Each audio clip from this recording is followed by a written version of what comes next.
హరి ఓం. శ్రీ గురుభ్యో నమ. వ్యాస విరచిత సంస్కృత మహాభారతంలో ఆది పర్వంలో మనం 164 అధ్యాయం చెప్పుకుంటాం. ఇందులో అరణ్యంలో నిద్రిస్తున్నటువంటి పాండవులని హిడింబాసురుడు చూసి చెట్టుపై నుండి తన సోదరి అయినటువంటి హిడింబని సంహరించి తీసుకురమ్మని పంపిస్తాడు. అందులో హిడింబ భీమసేనుని చూసి వరించడం అనేటువంటిది ఈ అధ్యాయంలో చెప్పబడుతుంది. ముందుగా దైవ ప్రార్థన చేసుకుని మనం ప్రారంభిద్దాం. ఓం శుక్లాంబరధరం విష్ణుం శశివర్ణం చతుర్భుజం ప్రసన్నవదనం ధ్యాయేత్ సర్వవిఘ్నోపశాంతయే.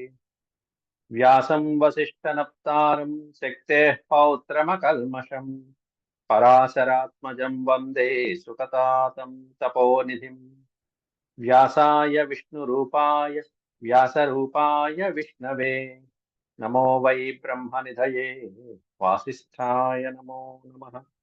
నారాయణం నమస్కృత్య నరం చైవ నరోత్తమం దేవీం సరస్వతీం వ్యాసం తతో జయముదీరయేత్.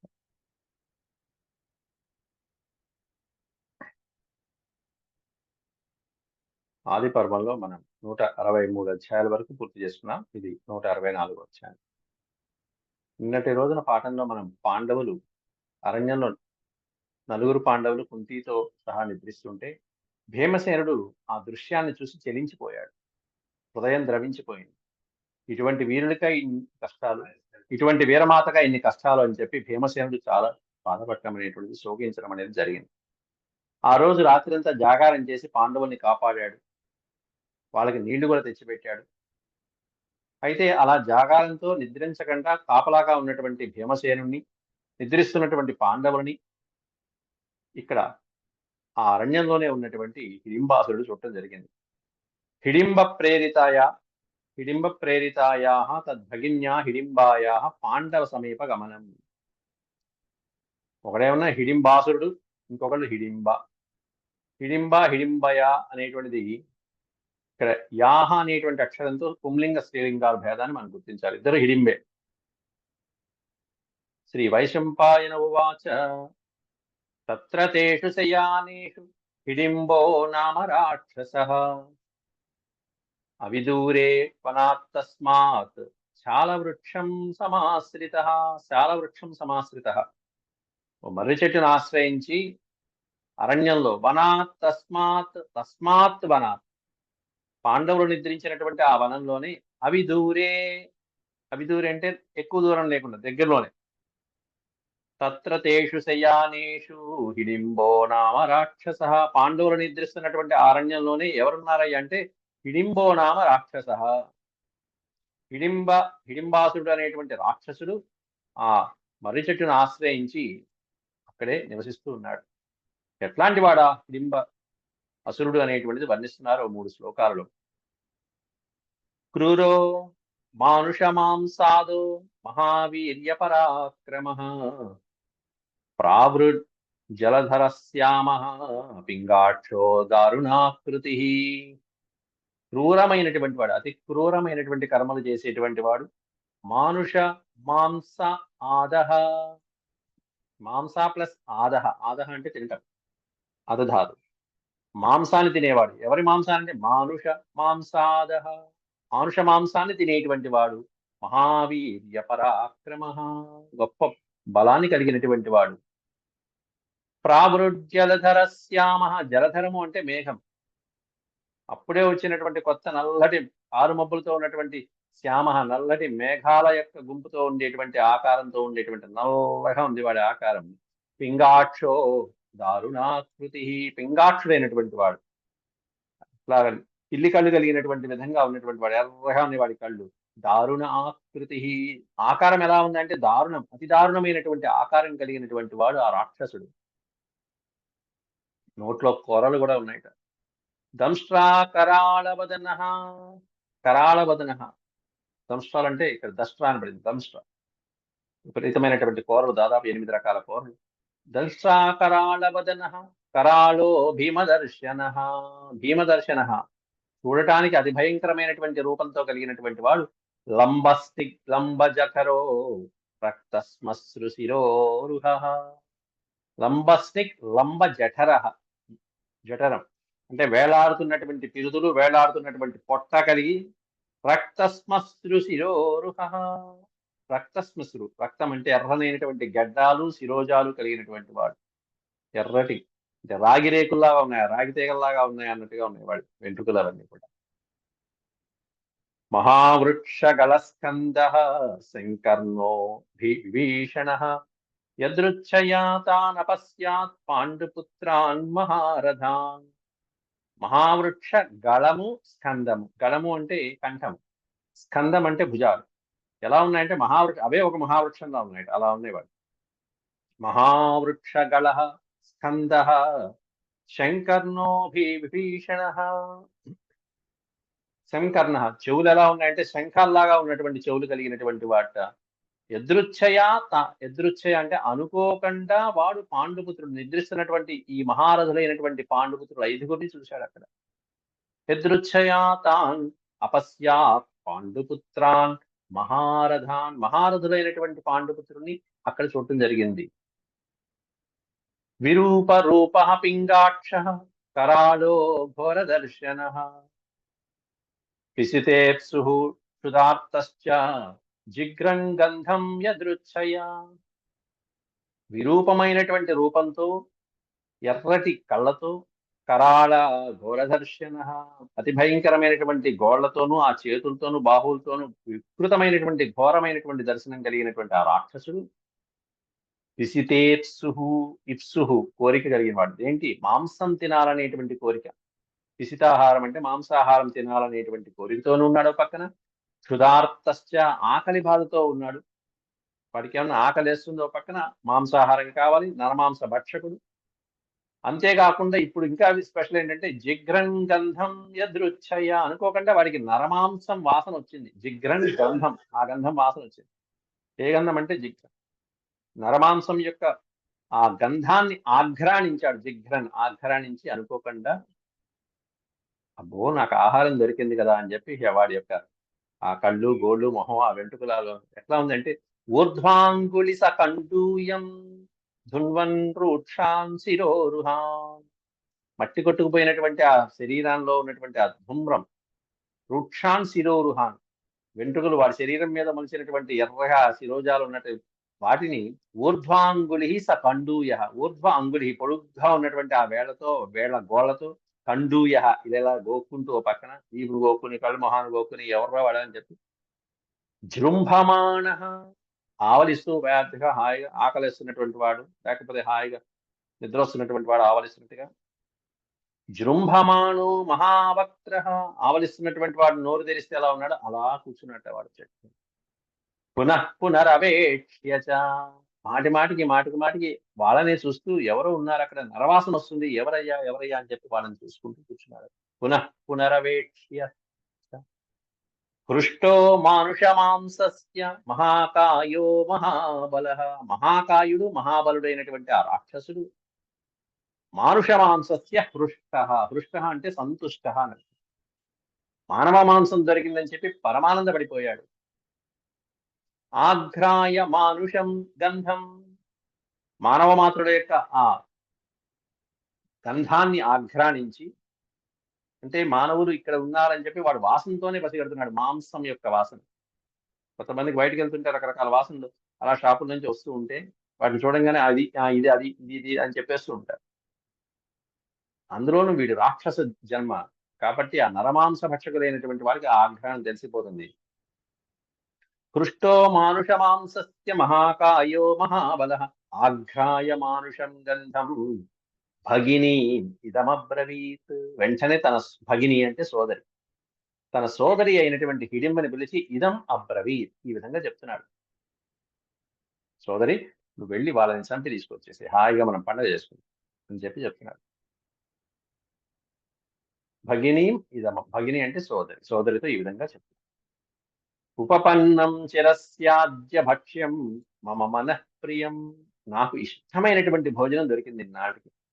మమ మనఃప్రియం, నా మనస్సుకి ఆనందాన్ని కలిగించేటువంటి భక్ష్యం ఏదైతే ఉందో ఆ భక్ష్య పదార్థం చిరస్య అద్య ఉపపన్నం. ఉపపన్నం అంటే లభించింది. నాకు లభించింది ఈరోజు, ఈరోజు.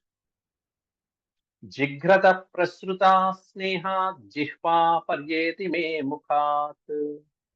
ఆఘ్రాణిస్తుంటేనే ప్రాణం లేచొస్తుంది నాకు ఆ వాసనకి, మానుష్య మాంసం వాసనకి.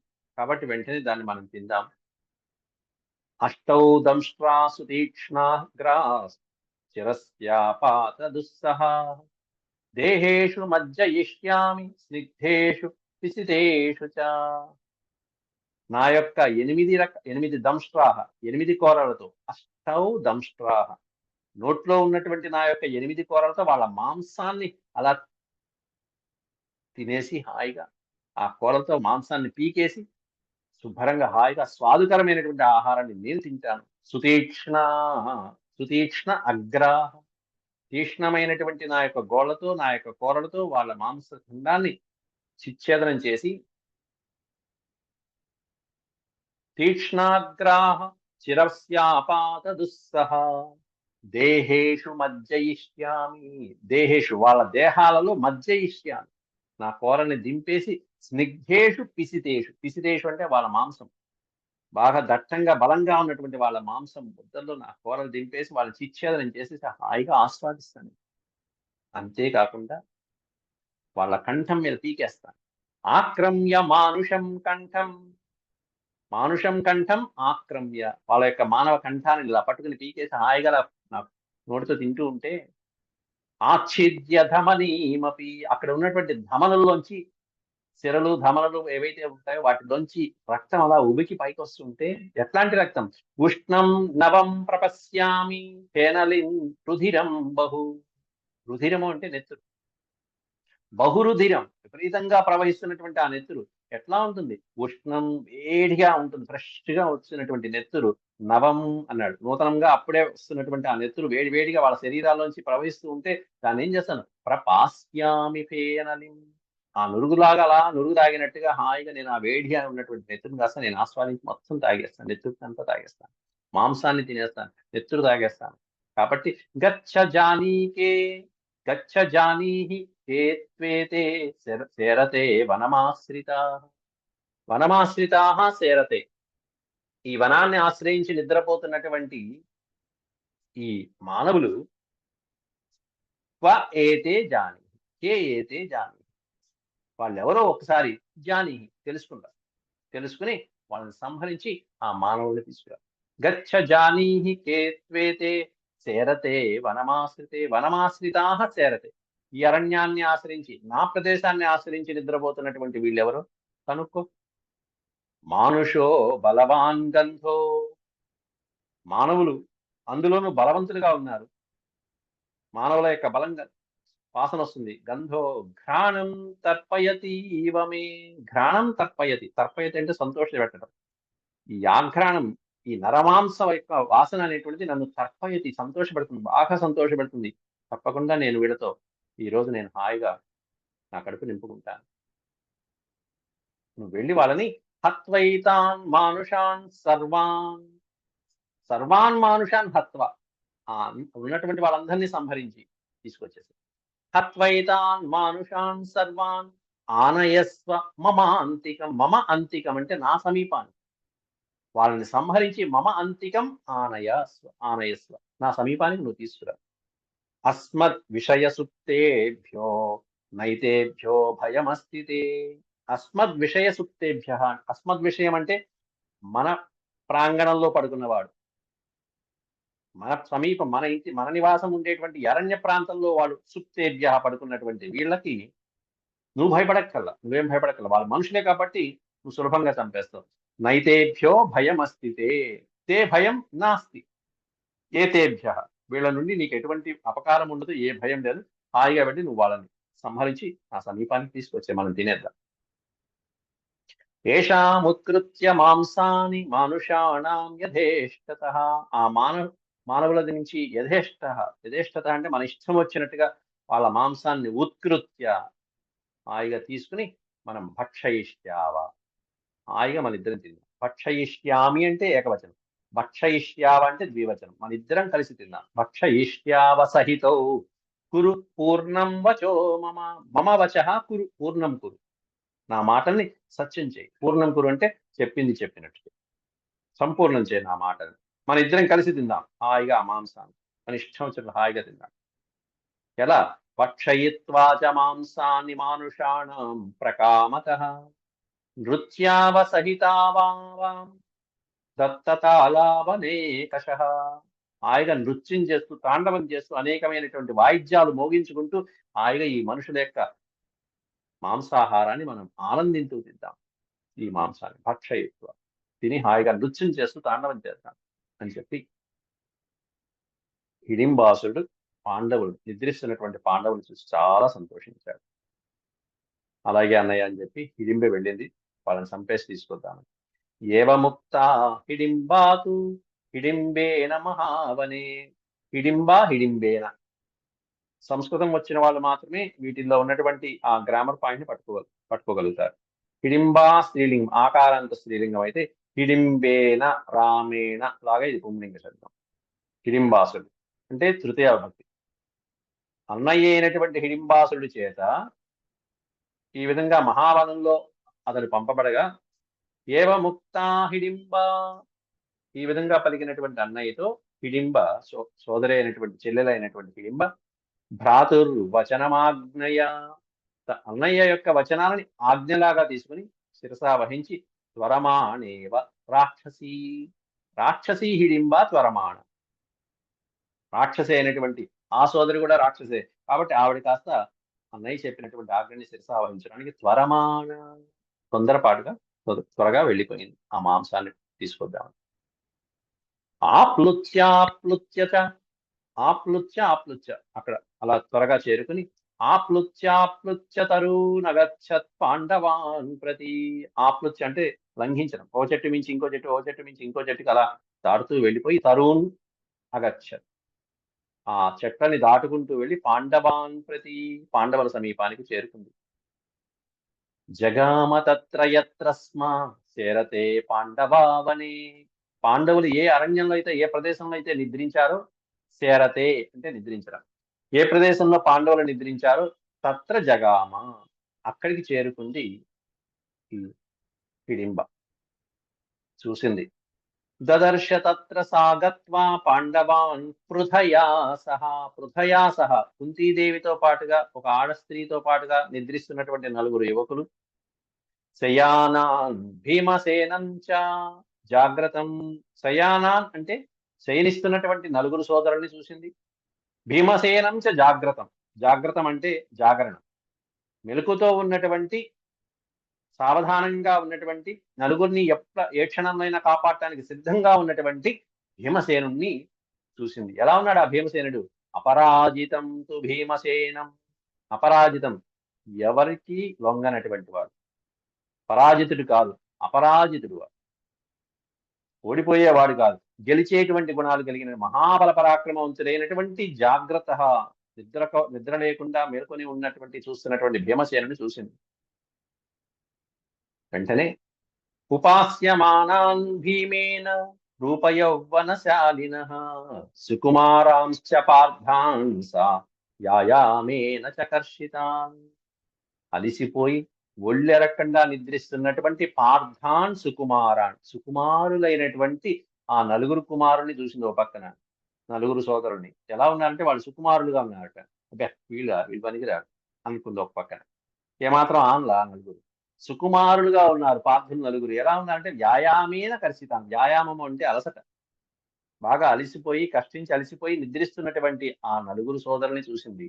ఉపాస్యమానాన్ భీమేన రూప యవ్వనశాలిన, రూపంలోను యవ్వనంలోను అద్వితీయంగా ఉన్నటువంటి ప్రకాశిస్తున్నటువంటి మదజలంలాగా మంచి బల పరాక్రమాలతో ఉన్నటువంటి భీమసేనుని ఉపాస్యమాన సమీపించి, భీమసేనుని సమీపించి అలా మిగతా వాళ్ళని చూసి దుఃఖేన సంప్రయుక్తాంశ్చ సహ జ్యేష్ఠాన్ ప్రమాతినః రౌద్రీ సతీ రాజపుత్రం దర్శనీయ ప్రదర్శనం.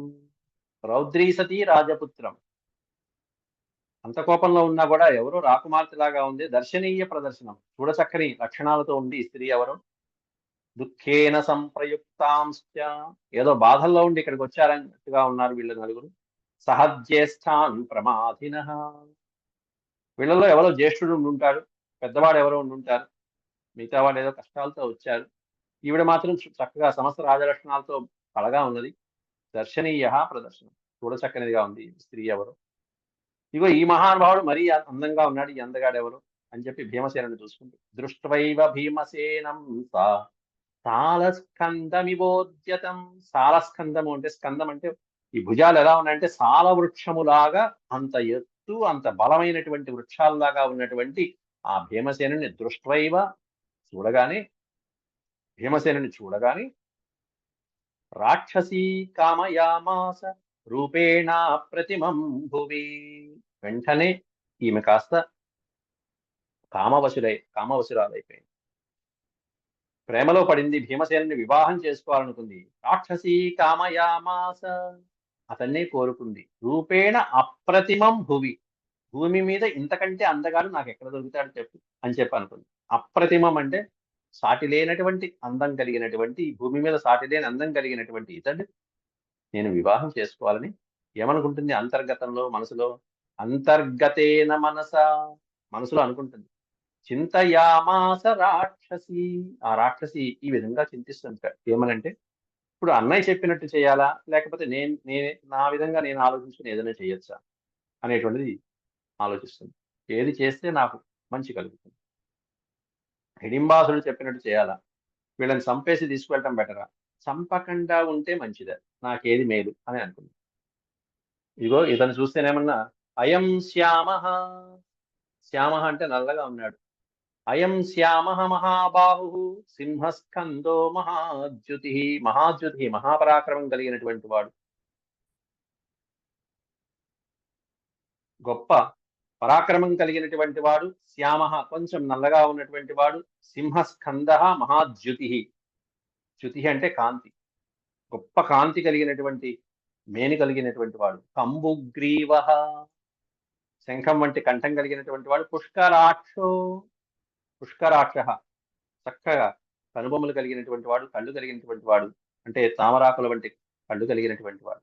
ఇటువంటి అందగాడైనటువంటి వాడు భర్త యుక్తో భవేన్ మమ, మమ భర్త భవేత్ యుక్త.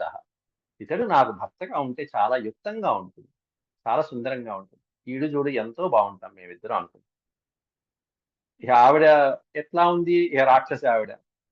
అతని సోదరుడు ఎలా ఉంటాడు, ఇక సోదరుని చెప్పక్కర్లా. కానీ ఈవిడ కామరూపిణి, కామరూప గమనం కలిగినటువంటి వాళ్ళు వీళ్ళందరూ కూడా. కాబట్టి ఇక్కడికి మాట్లాడేటప్పుడు రూపాన్ని మార్చుకుని వస్తుంది. కానీ అన్నయ్య మాట వినాలా లేదా, వినకపోతే అన్నయ్య కోపం వస్తుంది, అది ఆలోచించుకుంటుంది ఇక్కడ చెల్లెలు. నాహం భ్రాతృవచో జాతు కుర్యాం క్రూరమసాంప్రతం.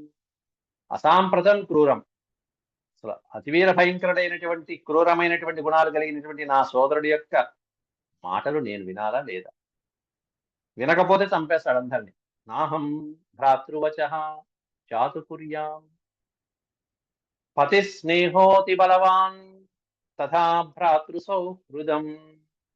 ఓ పక్కన ఇతన్ని ఏమన్నా భర్తగా వరిద్దాం అనుకున్నాను, అటు పక్కనేమన్నా అన్నయ్య వచనాలు. ఈ రెండిట్లో ఏది వినాలి, ఏది గొప్ప, ఏది పాటించాలి, ఏది పాటించకూడదు పక్కన పెట్టాలంటే రాక్షసుల యొక్క బుద్ధి ఇక్కడ ఎలా ఉంది. పతి స్నేహ అతి బలవాన్, భర్త యొక్క స్నేహమే అన్నిటికంటే మించినది. దేనికంటే, భ్రాతృ సౌహృదం కంటే, సోదరుడి మీద ఉన్నటువంటి ప్రేమ కంటే కూడా భర్త మీద ఉన్నటువంటి స్నేహము, అనురాగము ఇవి శాశ్వతమైనవి.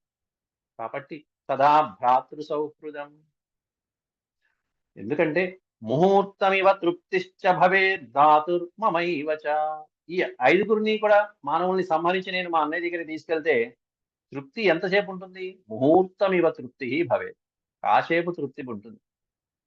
ఓ రోజు హాయిగా అన్నం తినేస్తాడు, హాయి కడుపు నిండుతుంది, బ్రేవ్ అనుకుంటాడు అంతే. ముహూర్తమివ తృప్తిశ్చ భవే ధాతుర్మమైవచ. నేను వీళ్ళని తీసుకువెళ్ళి అన్నయ్యకి అప్పచెప్పేస్తే కేవలం కొంతసేపే వాడికి తృప్తి కలుగుతుంది. కానీ హతైరేతైరహత్వాతు, హతైరేతై వీళ్ళని సంహరిస్తే ముహూర్తం సంతృప్తి. కానీ అహత్వాతు, ఒకవేళ సంహరించకుండా ఇతన్ని కనుక నేను వివాహం చేసుకుంటే మోదిష్యే శాశ్వతీ సమాహ. సమాహ అంటే సంవత్సరాలు, శాశ్వతీ సమాహ బతికిన నాళ్ళు నేను హాయిగా సంతోషంగా ఉండొచ్చు. మోదిష్యే ఆనందంగా ఉండొచ్చు, సుఖంగా ఉండొచ్చు కదా ఇతనితో భర్తగా. ఇతన్ని భర్తగా చేసుకున్నటువంటి నేను నా జీవితాంతము సుఖంగా ఉంటాను. సంహరిస్తేనేమన్నా ఈ ఒక్క కొంతకాలమే నేను తృప్తిగా, ఆనందంగా, సంతోషంగా ఉంటాను. అలా కాకుండా ఇతన్ని వివాహం చేసుకుంటే శాశ్వతంగా నేను ఆనందాన్ని పొందుతాను కదా! కాబట్టి ఇతన్ని వివాహం చేసుకుందాము. ఇతన్ని రక్షిద్దాము. ఇతన్ని రక్షించాలంటే వీళ్ళ కుటుంబాన్ని రక్షించాలి. కాబట్టి వెంటనే నిశ్చితేత్థం హిడింబాస భీమం దృష్ట్వా మహాభుజం. మహాభుజ పరాక్రమాలు కలిగినటువంటి భీమసేనుని దృష్ట్వా చూసి హిడింబ నిశ్చిత ఇత్థం. నిశ్చిత్యేత్ ఇత్థం. ఈ విధంగా నిశ్చయించుకొని ఇలా చేద్దామని నిశ్చయించుకొని తన రూపాన్ని విడిచిపెట్టింది. ఉత్సృజ్య రాక్షసం రూపం మానుషం రూపమాస్థిత. రాక్షస రూపాన్ని విడిచిపెట్టి మానుషం రూపం ఆస్థిత. మానుషమైనటువంటి రూపాన్ని, మానవ రూపాన్ని, సుందరమైనటువంటి స్త్రీ రూపాన్ని ధరించింది. ఎందుకంటే సా కామరూపిణి అని తర్వాత చెప్పేశారు.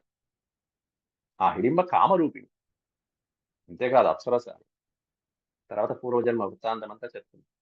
సా కామరూపిణీ రూపం కృత్వా మదన మోహిత.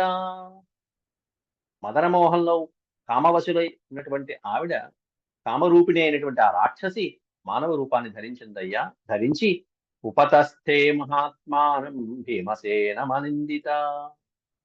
పరాక్రమవంతుడు, కీర్తివంతుడైనటువంటి భీమసేనుని, మహాత్ముడైనటువంటి భీమసేనుని ఉపతస్థే సమీపించింది. మానవ కాంతగా సుందరమైనటువంటి ఒక మానవ స్త్రీగా అక్కడ సమీపించింది. సమీపించి ఇక భీష్ముడితో సంభాషణ మొదలుపెట్టింది. ఎలా సంభాషించాలి? ఎలా వీళ్ళని అన్న చేతిలోంచి తప్పించాలి? ఎలా తన ప్రేమను నిరూపించుకోవాలి? భర్త ఎలా భీమసేనుని భర్తగా పొందాలి అనేటువంటివి కుంతీదేవిని ఒప్పించాలి. కాబట్టి అవన్నీ కూడా ఈ రాబోయే శ్లోకాలలో తెలుస్తుంది. ముందు 25 శ్లోకాల వరకని, ఇంకా 25 శ్లోకాలున్నాయి రేపటి పాఠంలో. అవి మనం ప్రవచించుకుందాం. ఓం శాంతి శాంతి శాంతి. యదక్షరపదభ్రష్టం మాత్రాహీనం భవేత్ తత్సర్వం క్షమ్యతాం దేవనారాయణ నమోస్తు. సర్వం శ్రీకృష్ణార్పణమస్తు. ఓం నమో భగవతే వాసుదేవాయ.